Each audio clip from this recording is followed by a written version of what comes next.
Hello, everybody. This is just a short video where I want to elaborate some of what I was going over in the announcement about how performance art and society can interact.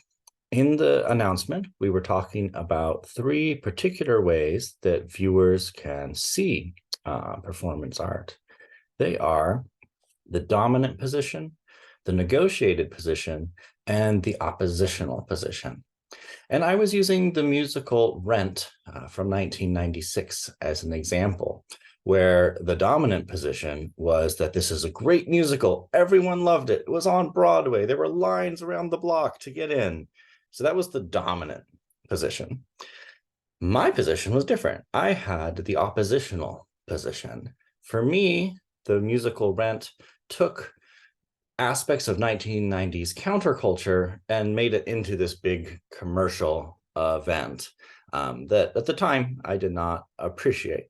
Now, how does this create societal change, or at least influence societal change? Well, on the one hand, like I said, we have this extremely popular musical. It won the Pulitzer, it won the Tony, so it's about as mainstream as it can get.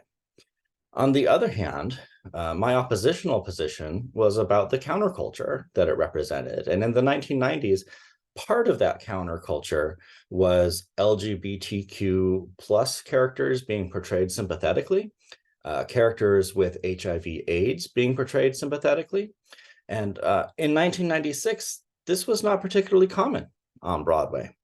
And so while I may have felt it was commercialized, it Rent took these two hands, brought them together, if you will. And so it brought these aspects, acceptance of the LGBTQ plus community, acceptance of characters with HIV/AIDS, and it brought it into the mainstream. Again, as mainstream as you can get. Broadway, Pulitzer, Tony Award-winning play. And in this way, it made some of those counterculture aspects much more palatable to the mainstream and brought them into the mainstream. And so that is one of the ways, and just one example of how differing views of performance art can affect society. I look forward to hearing more about your take and any experiences you might have had in the discussions.